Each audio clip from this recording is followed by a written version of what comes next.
हिंदुस्तान की सरजमीन का आज आलम यह है, मुल्क के कोने कोने पर मॉब लिंचिंग का दौर है, मुल्क के कोने कोने पर नफरत का माहौल, मुल्क के कोने कोने पर नफरत बयान दिए जा रहे हैं। अभी चंद दिन पहले उस जालिम ने एक बार फिर हमारे नबी की शान में गुस्ताखी की, जो कुछ दिन पहले और भी भौंक रहा था। और जानते हो, इतना बड़ा बुज़दिल मुल्क की तारीख में कोई हुआ ही नहीं। यही था ना, कोरोना के जमाने में डींगे मार रहा था, नहीं याद आया आपको? यही था ना, कोरोना के जमाने में डींगे मार रहा था। मगर सलमान अजहरी ने सलमान फारसी की सुन्नत पर अमल करते हुए जब दहाड़ा मैदान में तो खुद जो है बगलें झांकने लगा और कहा, नहीं कोरोना का दौर है, प्रशासन इजाजत कैसे देगा? प्रशासन इजाजत दे न दे ये प्रशासन की जिम्मेदारी है। मरदूद, तू तो हिम्मत कर मैदान में आने की। यही वो जालिम है, यही वो बुज़दिल है जिसने मेरे नबी की शान में गुस्ताखी की और कहा जामा मस्जिद पहुंचूंगा मोहम्मद का चरित्र बताने के लिए। अरे हम तो चाहते हैं, बता तो सही, हम तो चाहते हैं बता तो सही, उस जात के सीरत और उसके चरित्र की शान ये है, जो सुन लेता है वो कलमा पढ़ के मुसलमान हो जाता है। हम तो कहते हैं जिक्र कर तो सही, नाम ले तो सही, बता तो सही, ताकि दुनिया को पता चल जाए कायनात के अंदर चांद के दो टुकड़े करने वाला अगर कोई है तो वो कोई और नहीं, आमिनार का लाल। हम तो कहते हैं बता तो सही। एक बार फिर उसने अपनी गंदगी और खबासत को जाहिर किया और मेरे नबी की शान में गुस्ताखी की। आज जरूरत इस बात की है कि हिंदुस्तान की सरकार अगर ये चाहती है कि मुल्क में अमन चैन कायम रहे, तो जरूरत है ऐसे भौंकने वाले मेरे नबी की शान पर ऐसे लोगों को लगाम कसा जाए और इनकी जगह जेल की सलाखों के पीछे है, ताकि मुल्क सलामत रहे, जमहूरियत सलामत रहे, कौम सलामत रहे, मुल्क को आग में न झोंका जाए। तो ऐसे मुल्क के खिलाफ बयान देने वाले, मुल्क के गद्दार दहशतगर्द लोगों को जेल की सलाखों के पीछे होना चाहिए, खुले आम तौर पर सांड की तरह नहीं घूमना चाहिए। इसलिए ये जेल की सलाखों में रहेंगे तो मुल्क का अमन चैन कायम रहेगा। और अगर ये बाज़ाब्ता इस्लाम और मुसलमानों के खिलाफ भौंकते रहेंगे तो याद रखिएगा मुल्क की सरजमीन पर चैन कायम नहीं रहेगा। आज हालत यह है, लोगों ने यह सोच लिया है कि कलमा पढ़ने वाले हिंदुस्तान की सरजमीन पर किराएदार हैं। इनको बताइए, इनको बताइए और ये एहसास दिलाइए।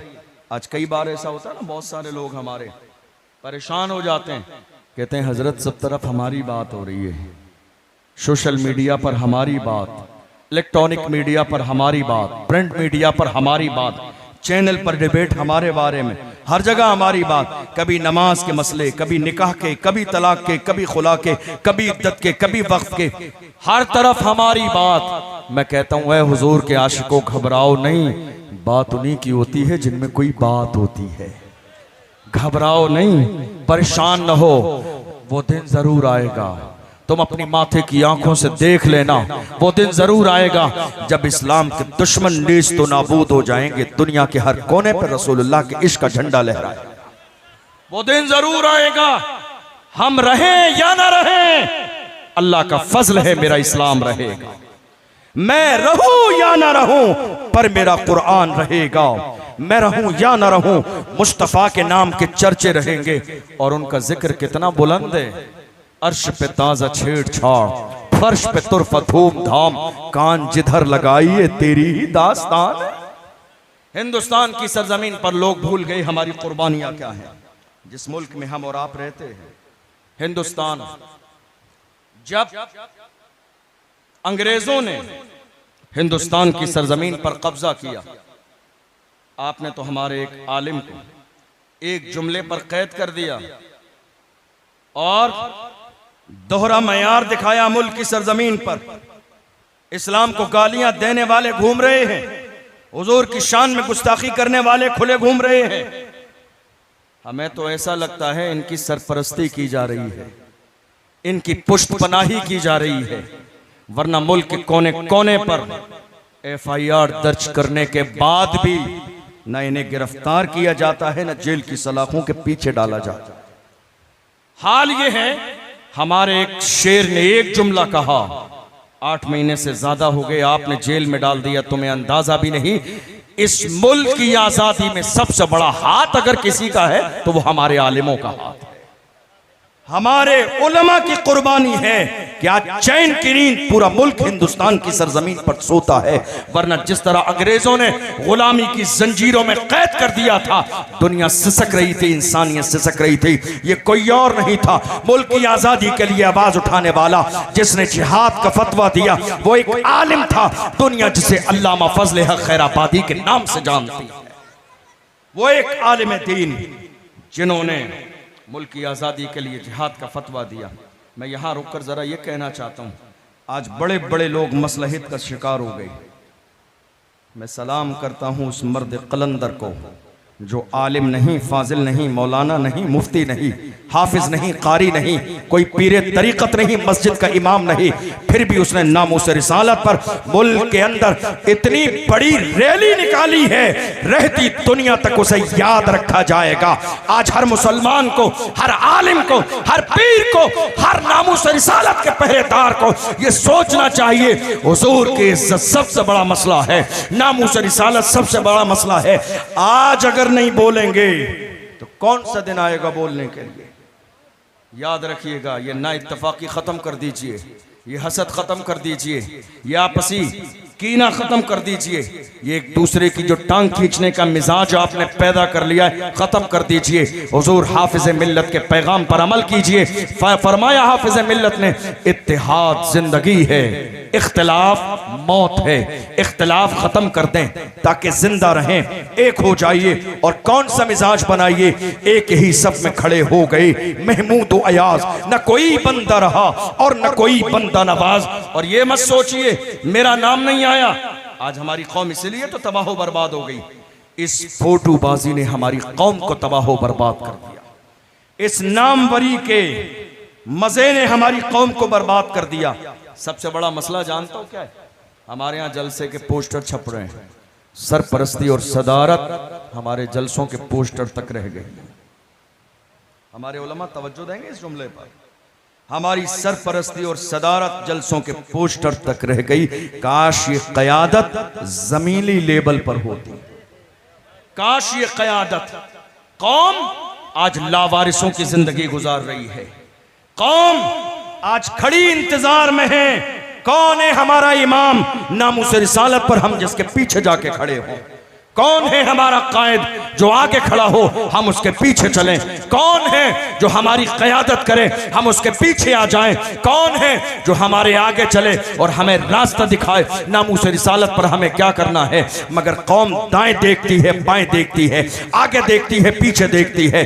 जो नजर आता है वो डराने वाली बातें करता नजर आता है, जो नजर आता है वो मसलहत का शिकार नजर आता है, जो नजर आता है वो लोगों को हालात का रोना रोना देता नजर आता है। हालात अच्छे नहीं है, याद रखिएगा हमारे लिए हालात अच्छे कब थे? हमारा 1400 साल से हाल ये है। हालात किसी दौर में अच्छे नहीं होते हैं, हालात वही हैं जो लोग बनाते हैं। हजरत मौलाए कायनात फरमाते हैं, जमाने को गाली मत दो, जमाना तुमसे है, तुम जमाने से नहीं। हम कह रहे हैं जमाने के हालात खराब हैं, ये जमाने के हालात खराब कैसे हुए? हम खामोश रहे, हम डरते रहे, हमने अपनी जिम्मेदारी को कभी कबूल न किया। याद रखिएगा नामूस रिसालत हमारी जिंदगी का सबसे बड़ा मसला है। अगर तुम 100 साल जी भी लिए और तुम्हारी निगाहों के सामने हुजूर की शान में गुस्ताखी हुई तो मुझे नहीं लगता है तुमने कामयाब जिंदगी गुजारी है। और एक लम्हा तुमने जिंदगी में सांस ली मगर हुजूर की इज्जत के पहरेदार बन गए तो वो एक सांस तुम्हारी 1000 साल जिंदगी से बेहतर है। तुम्हें अंदाजा नहीं, अल्लामा फजल हक खैराबादी को काले पानी की सजा दी गई, जजीरे अंडमान ले जाया गया और कहा गया मौलाना मुल्क हिंदुस्तान की आजादी के खिलाफ, अंग्रेजों के खिलाफ तुमने जिहाद का फतवा दिया, वापस ले लो, अब भी वक्त है। अगर फतवा वापस लोगे तो तुम्हारी जान बख्श दी जाएगी। आप जानते हो अल्लामा फजल हक खैराबादी ने क्या किया? अल्लामा फजल हक खैराबादी ने उस अंग्रेज ऑफिसर के चेहरे पे थूक दिया और कहा, शेर की एक लम्हे की जिंदगी गीदड़ की 1000 साल जिंदगी से बेहतर है। हमें जिंदगी प्यारी नहीं है, तुम हमारे पास आए हो फतवा वापस ले लें, हम हुजूर के गुलाम हैं, हमारे कलम से जो फतवा निकलता है हुकूमतें बदल जाती हैं, फतवे नहीं बदलते। दुनिया ने देखा, अल्लामा फजल हक खैराबादी ने जिहाद का फतवा दिया। इसी मुल्क की आजादी के लिए अशफाकुल्लाह खान ने कुर्बानी दी, मुहिम चलाई, और हाल क्या था जानते हो? अशफाकुल्लाह खान को अंग्रेजों ने पकड़ा और ले जाने के बाद में स्त्री को गर्म किया, उनके जिस्म पर लगाया, और जिस्म की खाल जब जल गई तो नमक लाए और जली हुई खाल पर नमक लगाया। अंदाजा लगाइए क्या तकलीफ थी अशफाकुल्लाह खान की। कहा आज भी वक्त है, मुल्क की आजादी के लिए कोशिश न करो, अंग्रेजों की गुलामी को कबूल कर लो। ऐसे आलम में अशफाकुल्लाह खान ने कहा सरफरोशी की तमन्ना अब हमारे दिल में है, देखना है जोर कितना बाजुए कातिल में है, वक्त आने पर बता देंगे तुझे ऐ आसमां, हम अभी से क्या बताएं क्या हमारे दिल में है। इस अंदाज में मुल्क आजाद हुआ। और भी हैं, एक और तारीख के अंदर बड़ा नाम है, दुनिया जिन्हें हजरत मौलाना सैयद किफायत अली काफी के नाम से जानती। कौन कौन? किफायत अली काफी। जब हमारे सामने कोई बोलता है और बहुत बेबाक होता है तो आपके जहन में ये ख्याल आता है जरूर बैकग्राउंड मजबूत है, डरता नहीं है, दबता नहीं है, छुपता नहीं है, रुकता नहीं है, कदम डगमगाते नहीं है, बैकग्राउंड जरूर मजबूत है, इसलिए बोल रहा है। मौलाना सैयद किफायत अली काफी की मुल्क हिंदुस्तान की आजादी के मौके पर कुर्बानी देखेंगे तो आप हैरान हो जाएंगे, ये डरता नहीं है। जरा गौर करूं बैकग्राउंड क्या है। उनके शजरे पर गौर किया तो पता चला सैयद किफायत अली काफी का शजरा करबला में इमाम हुसैन से मिलता है। क्या बात है। हम समझ गए अब न ये दबने वाला है, न डरने वाला है, न छुपने वाला है, न झुकने वाला है, न भागने वाला है, न कदम छोड़ने वाला है। हजरत मौलाना सैयद किफायत अली काफी मुल्क की आजादी के लिए खड़े हैं। हाल ये हुआ अंग्रेजों ने गिरफ्तार किया और गिरफ्तार करने के बाद ले गए मुरादाबाद की सरजमीन पर और कहा फांसी की सजा दी जाएगी। गद्दार हैं मुल्क हिंदुस्तान के। अल्लाहु अकबर। ऐसे आलम में 27 रमजान है, मौलाना सैयद किफायत अली काफी के गले में फांसी का फंदा डाल दिया गया और तख्ते तार पर लटका दिया गया। 27 रमजान है, असर और मगरिब के दरमियान का वक्त है। मौलाना सैयद किफायत अली काफी से कहा कोई आखिरी ख्वाहिश हो तो बयान करो। हमारी आखिरी ख्वाहिश क्या रहती थी, आज ख्वाहिश क्या है, जरा गौर कीजिए। उस जमाने में ख्वाहिश क्या थी, गौर कीजिए। मौलाना सैयद किफायत अली काफी ने कहा मेरी आखिरी ख्वाहिश जानना चाहते हो तो सुनो, मेरी आखिरी ख्वाहिश ये है कोई गुल बाकी रहेगा न चमन रह जाएगा, पर रसूलुल्लाह का दीने हसन रह जाएगा। अतलसो कम ख्वाब की पोशाक पर नाजा न हो, इस तने बेजान पर खाकी कफन रह जाएगा। हम सफीरों बाग में है कोई दम का चहचहा, बुलबुलें उड़ जाएंगी सूना चमन रह जाएगा। नाम शाहाने जहां मिट जाएंगे लेकिन यहाँ हश्र तक नामो निशाने पंजतन रह जाएगा। जो पड़ेगा साहिबे लौला के ऊपर दुरूद, आग से महफूज उसका तन बदन रह जाएगा। ऐसे आलम में हजरत मौलाना सैयद किफायत अली काफी ने इस मुल्क के लिए जब जान निसावर की है तब जाके मुल्क आजाद हुआ है। तुम्हें अंदाजा भी नहीं, हमारे यहाँ डर फैलाया जा रहा है, हमारे यहाँ खौफ का माहौल पैदा किया जा रहा है, और ये डराने वाले गैर नहीं हमारे अपने हैं। मेरे जवान मेरी बात पर तवज्जो देंगे, ये गैर नहीं है हमारे अपने हैं। आज हालात तो ऐसे हो गए, ऐसे मौके पर जब बात नामूस रिसालत की हो, हमारे जवान इकट्ठे होकर मोहल्ले के किसी इलाके के किसी जिम्मेदार के पास जाते हैं, क्या करना है, कहते नहीं बेटा कुछ नहीं करना है, हालात अच्छे नहीं है, हालात अच्छे नहीं है, तुम्हारा नाम आ जाएगा, तुम्हारा नाम आ जाएगा, तुम्हारा नाम आ जाएगा। अरे मैं कहता हूँ तुम्हारा नाम अगर आ भी जाएगा तो दुनिया के इसी दफ्तर में नहीं, मुस्तफ़ा के दफ्तर में भी आ जाएगा। ये नाम फिर एक जगह नहीं आएगा, हुजूर के नाम पे मरने मिटने वालों में नाम आ जाएगा। खादिम हुसैन रिजवी का नाम कई सौ जगह आया और वो FIR दर्ज कराई गई। जब उनका इंतकाल हुआ लोगों ने कहा वापस लेते FIR, कहा नहीं खबर में रख देंगे, हिसाब मुस्तफा की बारगाह में कब्र में रख देंगे, साथ में हिसाब मुस्तफा की बारगाह में होगा। अरे नाम आ जाएगा तो क्या हो जाएगा, इसी दफ्तर में नाम नहीं, गुंबदे खजरा के मकी के दफ्तर में भी नाम आ जाएगा। और याद रखो, डरे वो, शर्मिंदा वो हो, घबराएं वो जो जिना करके जेल जाते हैं, डरे वो जो शराब पी के जेल जाते हैं, डरे वो जो कत्ल करके जेल जाते हैं, डरे वो जो चोरी करके जेल जाते हैं। अगर हम जेल भी जाएंगे तो मुस्तफा के नाम पे जाएंगे, हुजूर की गुलामी के नाम पे जाएंगे, नामूस रिसालत के नाम पे जाएंगे। और हम तो बड़े फख्र के साथ कहते हैं, ये असीरी भी मेरी सुन्नते आबाई है। कोई ऐसी चीज नहीं है, डरिए मत। हुजूर की इज्जत की बात आ जाए, मरने और मिटने का जज्बा पैदा कीजिए। आपको मालूम है आज डराया जा रहा है, और कौन? दुनिया जिसे बहादुर शाह जफर के नाम से जानती है। कौन बहादुर शाह जफर? रंगून की जेल में जिसके दोनों शहजादों के सर काट के उसके सामने थाली में रख के पेश किए गए और कहा गया हालात अब तुम्हारे हक में नहीं है, बात खत्म हो गई, दौर खत्म तुम्हारा। अंग्रेजों ने कहा था दमदमे में दम नहीं, अब खैर मांगो जान की। ऐ जफर ठंडी हुई शमशीर हिंदुस्तान की, तो बहादुर शाह जफर ने कहा था गाजियों में बू रहेगी जब तलक ईमान की, गाजियों में बू रहेगी जब तलक ईमान की, तख्त लंदन तक चलेगी तेग हिंदुस्तान की। गाजियों में बू रहेगी जब तलक ईमान की, तख्त लंदन तक चलेगी तेग हिंदुस्तान की। तुम्हें अंदाजा भी नहीं, दुनिया जिसे हमारा शेर टीपू सुल्तान के नाम से जानती है। कौन टीपू सुल्तान? आज हमारे लोग हमें डराने में लगे हैं, वरना हाल यह है हमारी तारीख में एक भी बुज़दिल नहीं है, हमारी तारीख में एक भी डरने वाला नहीं है। मेरी कौम के जवानों, ये नाचने गाने वाले तुम्हारे हीरो नहीं, फिल्म बनाने वाले तुम्हारे हीरो नहीं।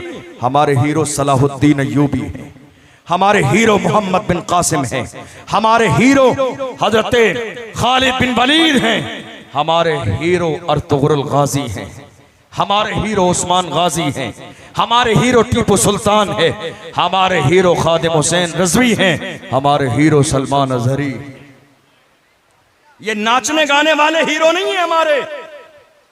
एक दौर ऐसा भी आया जब अपनों ने गद्दारी की, और गद्दारी हमेशा अपने आस्तीन के सांप ही करते हैं।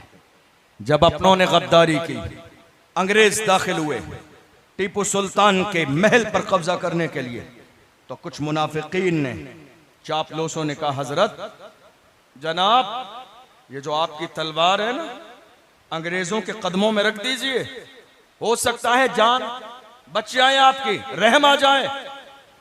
टीपू सुल्तान ने कहा मेरी माँ ने कभी बगैर वजू के मुझे दूध न पिलाया, बगैर वजू के मेरी माँ ने कभी दूध न पिलाया।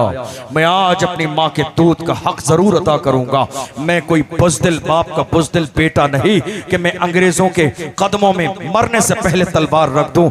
मैं लड़ूंगा लड़ूंगा जब तक जिंदा हूं। मेरा हाल ये है। ये सुनहरी लिखे जाने के काबिल जुमले उसी वक्त टीपू सुल्तान ने कहे थे, शेर की एक लम्हे की जिंदगी गीदड़ की 100 साला जिंदगी से बेहतर है। हम जिएंगे तो हुजूर की इज्जत पे पहरा देते हुए, हम मरेंगे तो हुजूर की इज्जत पे पहरा देते हुए, और दुनिया से कहेंगे मेरे तो आप ही सब कुछ है, रहमते आलम। मैं जी रहा हूं जमाने में आप ही के लिए। हुजूर ताजो शरिया फरमाते हैं, जिंदगी ये नहीं है किसी के लिए, जिंदगी है नबी की, नबी के लिए। ना समझ मरते हैं जिंदगी के लिए, जीना मरना है सब कुछ नबी के लिए। ऐ मेरी कौम के जवानों, तुम दुनिया के शराब और शबाब में डूब जा रहे हो। तुम ये सोच रहे हो दुनिया की जिंदगी सब कुछ है, हरगिज़ नहीं। ये जमीन फानी है, ये जमान फानी है, ये दुनिया मिटने वाली है। बाकी रहने वाली सिर्फ अल्लाह की जात है। बाकी रहेगा तो मुस्तफा का नाम रहेगा। इसलिए जमाने से रिश्ता तोड़कर रिश्ता जोड़ना है तो मुस्तफा जाने रहमत से रिश्ता जोड़ो, हुजूर की बारगाह से रिश्ता जोड़ो। हुजूर की बारगाह से रिश्ता जोड़ोगे तो इंशाअल्लाह हुजूर के कदमों की बरकत से अल्लाह तुम्हें भी इज्जत वाला बना। आज हम हुजूर की इज्जत की बात कर रहे हैं।